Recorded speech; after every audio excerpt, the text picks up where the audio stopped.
I'm glad that we did not start recording. You didn't hear my rant.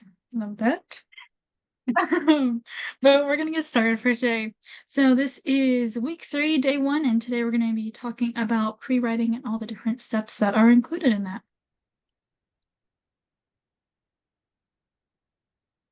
So quick review of the agenda. Like Lexi said, we're gonna do an intro to pre-writing. We're also gonna cover how to choose a PI, or principal investigator, faculty mentor, whatever you want to call them. After that, we are going to combine what we learned about pre-writing and about picking a faculty mentor. Then, as usual, we'll just go over our deliverables and what we're gonna do next time.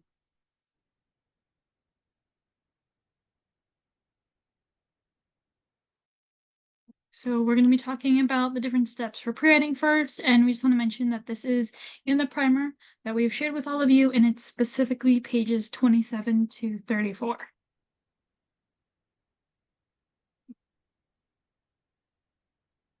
So the first pre-writing tool we're going to go over is mind mapping. So if you've been in the Swiss courses or if you had a writing fellow last semester, you're probably familiar with this. And sorry, it's going to be like a broken record player. But yeah, so again, on the primer, this is going to be page 29, where you'll find more information and examples. Mind mapping is a very important first step for pre-writing. It's really just the use of like using a series of thoughts and branches to kind of brainstorm and get down everything. It's a way to brain dump, essentially. And we do it because it's very flexible. You can kind of like you're able to just brain dump with it. But within that dump, you're also able to find or kind of organize by central themes. So like this is an example here where you see here's the prompt, and then each of these sticky notes is an essential theme, an idea that they then branch out more to go into more detail.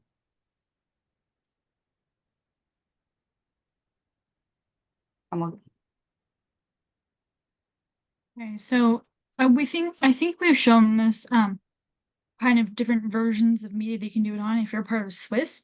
But this is just a recap if you didn't see it, or if you did see it, and this might be new stuff if you haven't seen Swiss. But so there are basically 2 main types of ways that you can do mind mapping. You can either do digital on like an iPad or a computer or whatever you find most accessible, or you can just do regular old pen and paper. They both have a lot of different benefits. If you want to do more digital stuff, we have a list of different resources that you can use. You can use Miro, MindMeister, Google Drawings, or I also like to use Colanote for any people that want to do iPad stuff. They're all very good, different platforms, and they all have their benefits. But yeah, if you have any questions, Emily and I have also used like a bunch of different things. We can always share our own personal preferences.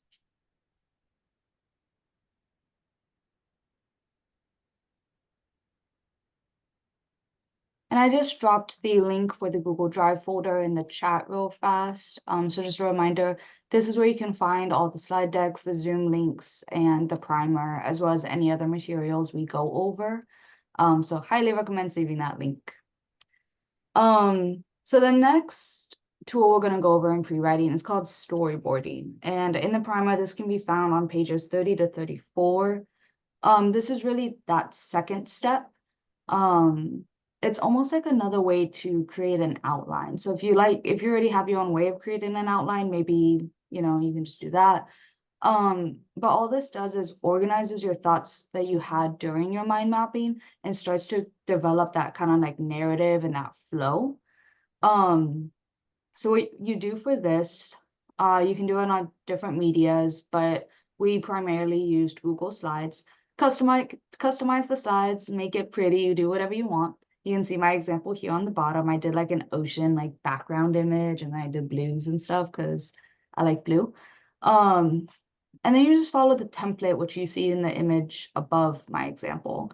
So there's, a couple of bolded points like theme, topic, sentence. So those are really just, setting you up. What is that paragraph going to be about? for that section, your impact sections, or sorry, your impact sentences. So really, what's the main point of that paragraph? How are you going to express that? Key points, ideas, messaging, the 4 pillars, we've already talked about that. And so yeah, you can see, oh, and then your closing sentence as well, my bad. So you can see in my example, I have a little theme. So this is like my paragraph 1, version 1. You can change them as you need, do different versions. But, my theme was sparked interest in science. So I was doing an intro to myself. How did I get into science? And I have, my kind of key points that I wanted to really emphasize in that paragraph, what my impact was for that. So yeah, we will go over this more later. For the first, as we get into writing, we're going to focus primarily on mind mapping. Once we get to the drafting stage, then we'll cover storyboarding more again. Okay, so our next thing on our agenda is how to choose a PI.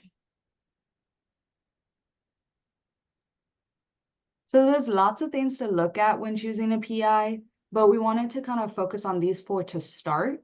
So in the, the bold, you see, those are kind of the main themes to think about.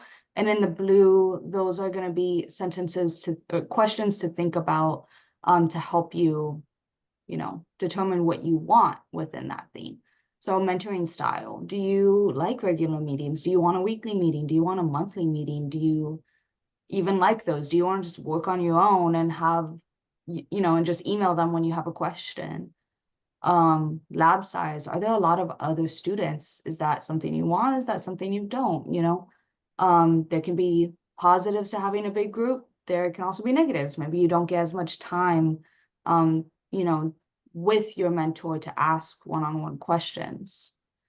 The specialization, are they qualified for what you want to do? And it's okay if, the lab isn't exactly what you want to do long term, but are they qualified to get you to where you want to be?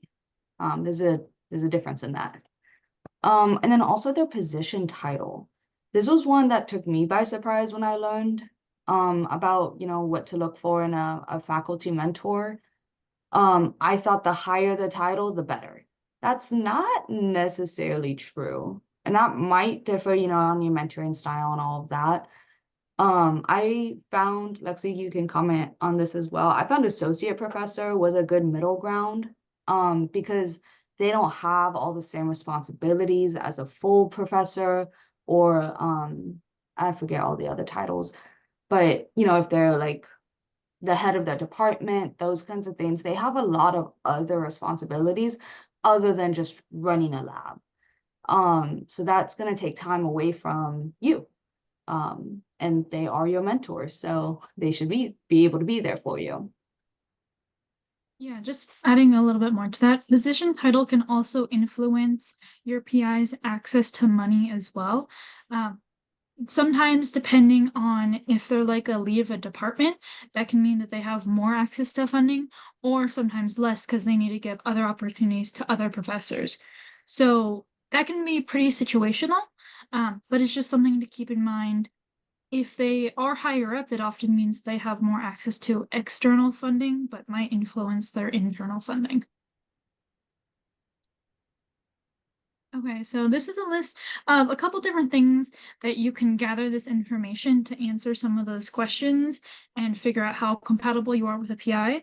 So a couple things that we have is lab website, LinkedIn, grad students, current mentors or mentees, news clippings, interviews, pretty much whatever you can find. This is actually an example of a lab. This is actually my lab that I'm going to be in the fall. So this was something I absolutely relied on, I think looking at like how much effort and energy people put into their specifically lab websites can be a good indicator on how much time they have and how much like effort they are willing to put in.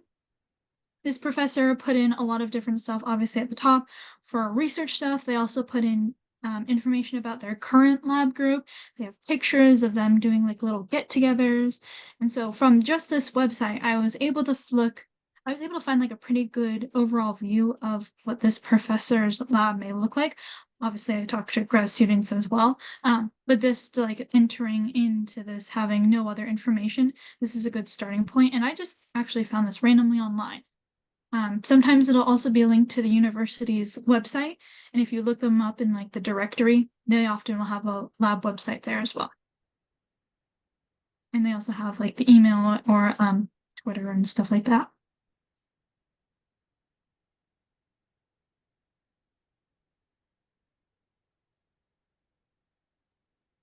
So we also wanted to show you some of our or parts of our lists that we made when we were looking at PIs as well. So this is kind of like our PI wish list, or at least a part of it.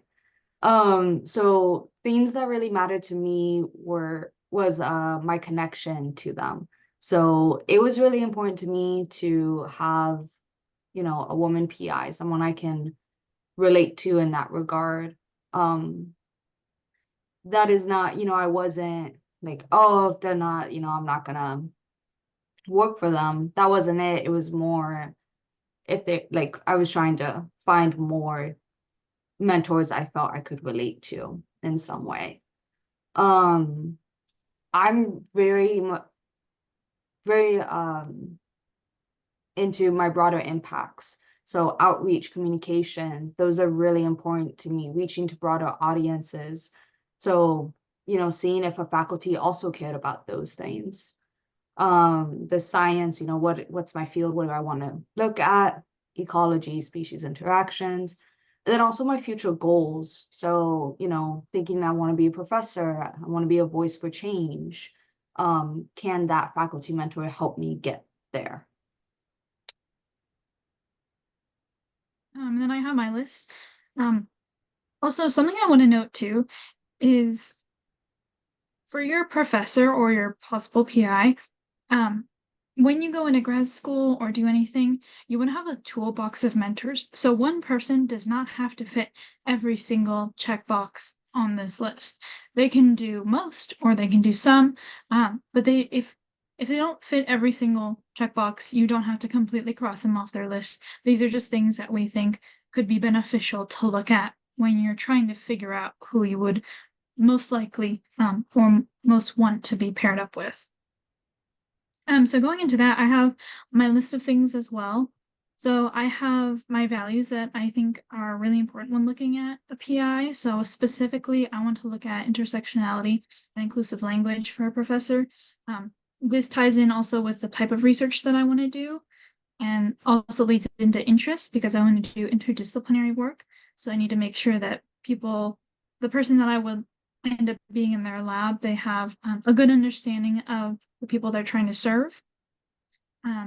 Also, I think it's important for me at least to see that the students are covering a wide range of topics. So if that's something that you're interested in and you want to try a bunch of different topics before choosing yours, or just want to get more experience in a general field, if there's other students in the lab, specifically grad students, that have other projects going on, you can help on those labs or help on the projects inside your lab. And just having those opportunities there are great. Another cool thing about these PIs is sometimes they have connections outside of school. So that can be with a nonprofit, it could be with government, it could be really with anyone. But for me, that was super important because it also ties into my future goals, and what I want to do is not necessarily academia focused. So if you have a PI that has connections outside of academia, that's always a plus. Another thing that I really was looking for in a PI is having a good work-life balance. This can be very difficult sometimes because everyone has a different work-life balance that they would like. I think for me, and I'm don't want to speak for Emily, but I think this is a shared experience of sometimes we work too hard in research. And there's definitely a learning curve of how to put guardrails on yourself and figure out what is healthy for yourself and making sure you have enough sleep to survive, because that is very important. So making sure that I have a PI that understands that and is not going to push me to something that I might be like, yeah, it's fine. I'll stay up all night. I'll do this research. I'll get it done. That's not healthy for me. And I might want to make sure that my PI has that same understanding and can also do that for themselves. Because it also ties into other things like creating a safe and productive community and culture. Yes, Emily, contrary to popular belief, you should get enough sleep every night. Shocking, I know. But yeah, just making sure that sometimes PIs they want to help you with research but get too carried away, and just making sure that they develop that culture that is safe and good for everyone is pretty high up there. But yeah. Emily, did you have something to add? I get sleep. I don't know what you're talking about. Sure. Wow, we're just lying to everyone today. Wow, okay. Damn. You know this is recorded, right? Yeah, no. What was funny was when my roommate would go to bed, I'd be on the couch working on this application. And, it'd be like midnight, and then she would wake up and walk out the next morning. I'd be in the same exact spot. Would go to bed after her and wake up before her working on the same thing. Yeah. And like sometimes that is necessary, unfortunately. Um, but yeah, generally having a PI that can make you aware of those things is good.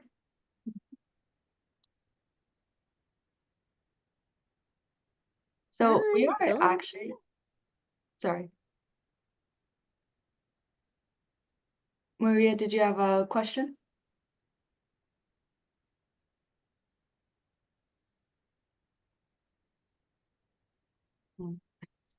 So we are actually ahead of our schedule at the moment. So does anybody have any questions? Do you want to throw out any ideas you have on, like a something you want to put on your PI wish list, something that you think is really important to you in finding a mentor? We'll still do the activity, but we can have like a little discussion first. For me personally, I find it really important of how they handled the Palestine genocide going on and how the schools themselves handle it. How if they at the very least recognize it as a genocide, I think that is very important to me. Yeah, that is, this may be a little contradicting to what other people might say. I think location is very important. And part of the reason why I personally don't feel safe in every state. Um, I would like my rights. And so things like that, it's okay to have, your ethics, your politics, things like that. That's part of life. And if that is something that's very important to you, yeah, that can go on your list. I have to second that. And I think some people forget when they'll like recommend like mentors and stuff and be like, I think this person would work really well for you. Because I've had my mentor do that a couple of times for me, and it would be somebody in Florida. And particularly for me, I can't go to Florida because I'm looking at seeking out gender affirming care. So like I literally can't get that there. And I think it's sometimes a lot of times people forget that location is a huge factor for people. Especially as you get to people who are in marginalized communities and things. Yeah, absolutely. Something that Emily and I are also working on is we're calling this your PI wish list.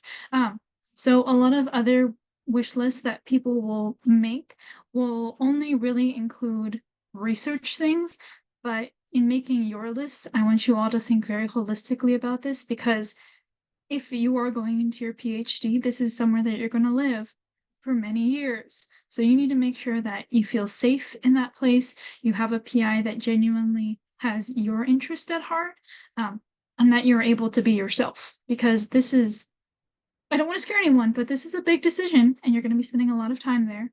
So the fact that you all know these things and already have them on your radar is amazing. Because you know what's important to you and you can absolutely stick to those when choosing a school. Yeah, 100% agree with Lexi. I think it's very impressive that you are already have these in mind. This was not something I thought of a lot when I started this because I thought it was, well, I have to prove myself to them, not the other way around. It's definitely a two-way street. Um, and don't let other people tell you what's important. This is our list. This is an example. You can get inspiration from it. You can say, I don't really care about that as much. That's fine. We are just here to give you ideas and to share our experience. But yeah, again, to echo Lexi, this is a big thing. This is not, oh, I'm just gonna go get a summer job here and, see if it works out. We've been told, I don't even know how many stories of, you know, a mentorship that did not work out. One of my mentors said she hated her experience. And she was all the way in Alaska. She had nowhere else to go. She couldn't just rant to her friend the same way. We've heard other stories of students who ended up backing out with just a master's when they were fully capable of getting their PhD, just because the mentor, like it wasn't working. So yes, Haley, weather is so important. I'm from SoCal. I'm from San Diego. I like my sun, even if it's hot. I need my sunshine in my life. So I don't think I would do super well in a place that has darkness for months at a time. Maybe others would though, you know? You never know.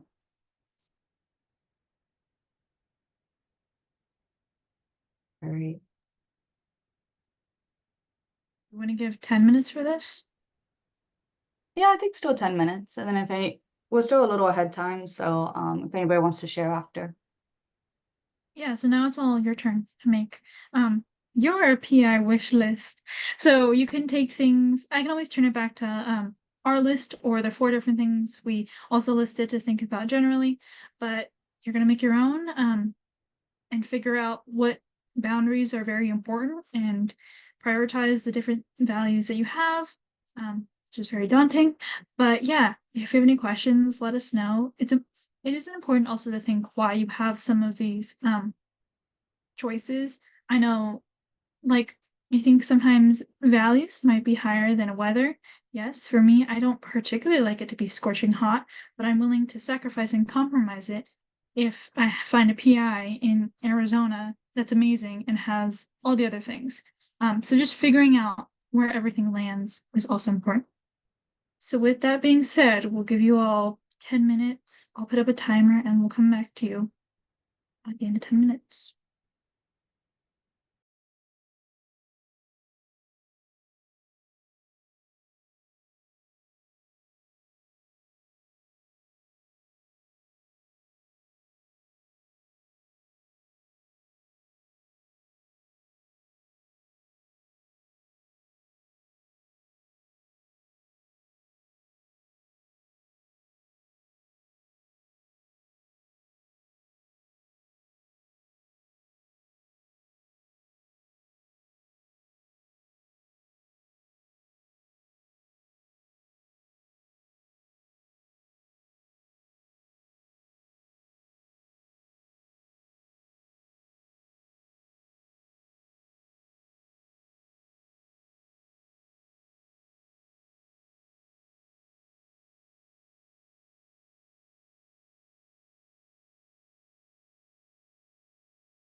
Thank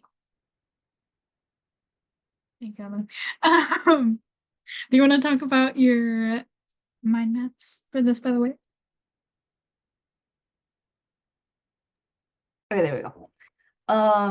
Yeah, so here are two of my very chaotic mind maps. I made these probably a year ago, when I first started looking at who I wanted to work with and started working on my emails. So I'm going to start with the one that says Dr. Adrian Steyer. He was actually a faculty that got recommended to me by my mentor from my summer REU last year. So just talk to your mentors because he actually ended up being perfect. So you can see my kind of main, thought bubbles. Like I kind of did almost sections and then with lots of bubbles going off of those. That's how I ended up starting my mind mapping, evolved from there. But you see my research skills, mentoring style, and then my related experience. So I started with, the research skills and mentor style, and I just got that from his website. Like what kind of research themes did I see? What skills did that lab use a lot of? So there's a lot of modeling, a lot of theory. There was some field experiments, that kind of thing. It was actually amazing. He had a whole section about mentoring style, which already the fact that he had that I thought was amazing. And so I made that section very easy for me. And yeah, just kind of gradually filled that out. You can see where it all connects to each other. Now on the other one that says grad student email, I use mind mapping to start to help me build my email template and figure out exactly who am I emailing them and why. What am I getting out of that email? So you can see, my main headers there, or what do I want from them? Who are they? And then who am I? And kind of, with that, like why should they care? So yeah.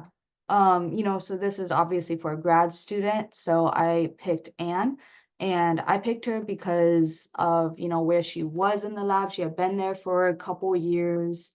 I thought we could relate a lot on different experiences. She seemed really nice. And of course, she was in Dr. Steyer's lab. So I wanted to know about him, especially since he did not check all of the boxes initially on my PI wish list. So I wanted to ask her more to get, like, is he really the right fit or not? I thought he was at the end after talking to her. So these are just examples of, how you could go about mind mapping and your faculty.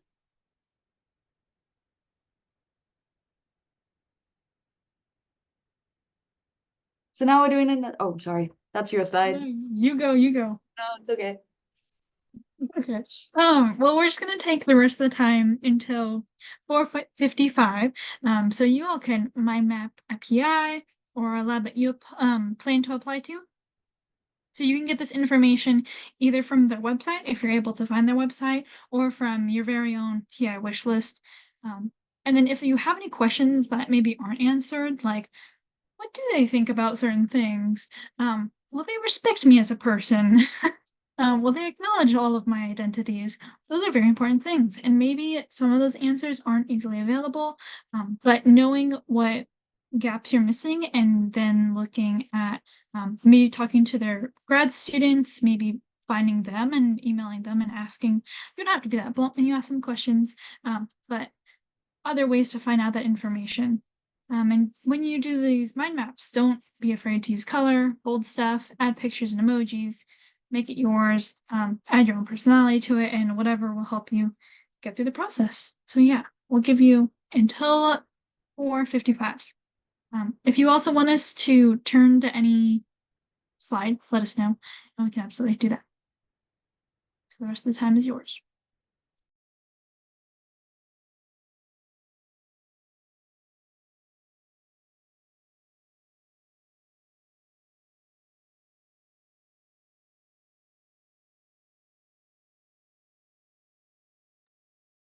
Feel free to ask us questions too, or even, you can ask like the group a question or send us a message and we can make a breakout room so we can look over it with you.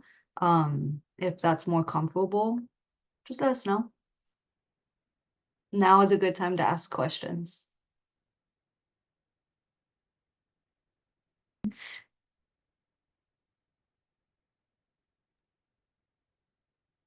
Is this one me? I have no idea at this point. Okay, I'm gonna go. Okay. So quick review of our deliverables. So just again, while we are trying to give you time to work on things during these meetings, 2 hours a week is not going to be enough time for this. And we don't have enough time into the semester to help you with this entire application. So for our next meeting, it would be super, super handy to have a list of faculty, even if it's just one or two, and a list of grad students. Again, even if it's just one or two, but in general, try to have one faculty per school you're looking at and at least one grad student per lab. And I know that sounds like a lot, but you want to know about each and every lab. Also, this is time where you should really start having your at least mostly finalized CV. Again, you can keep editing this throughout the whole summer, but we're gonna need a building off point pretty soon here. And we're gonna be looking at sending emails very soon. So you need to be prepared to send that out to potential faculty. They understand things, are still building for you as well. So don't stress too much, but try to get it done soon. We also encourage you to have your PI wish list worked out some more by our next meeting.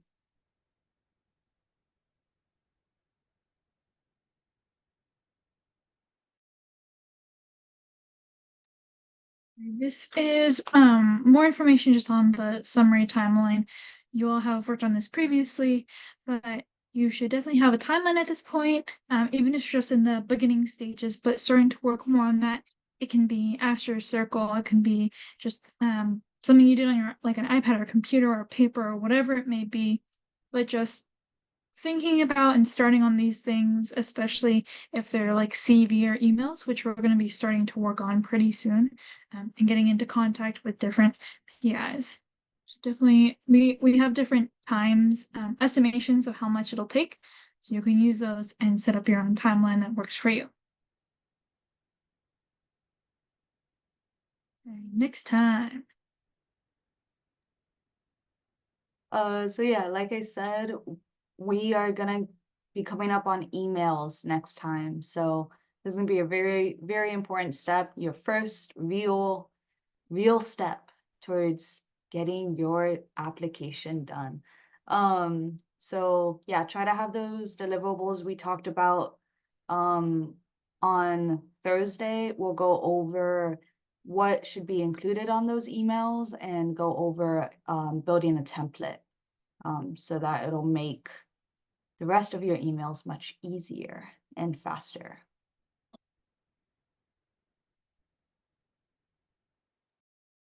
Okay, so like always, we have all of our resources available. Majority of these are on Canvas as well. So we have the NSF virtual office hours.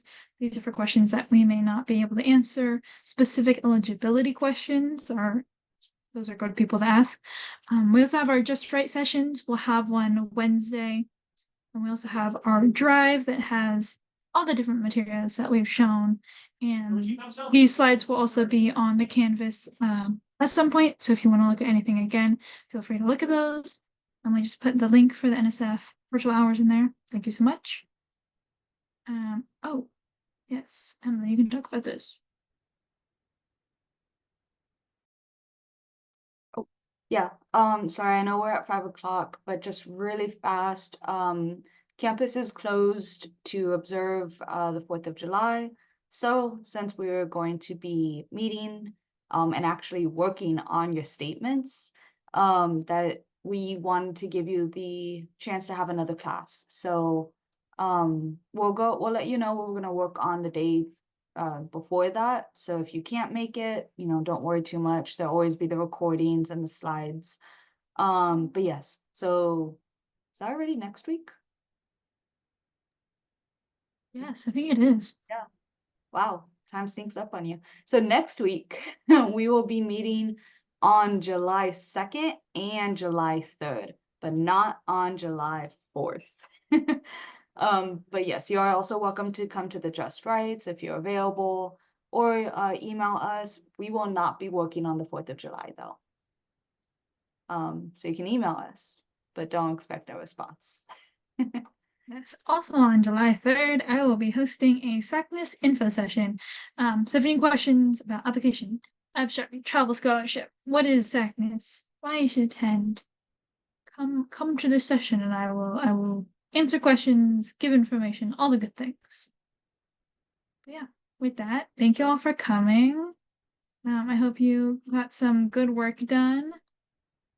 Again, if you have any questions, Emily and I have oh, I also just set up my appointment schedule stuff and have officially put it into Canvas now. So if you look at our writing fellows and like meet the fellows and you scroll down, I have a link that you can like look at my calendar and put in an appointment schedule if you want to meet with me. And I think Emily will have hers up soon too. So Yep, I'll work on that. I'll have it up by the end of the week. all right. Yeah, thank you all for coming. Thank you so much. Thank you. Bye.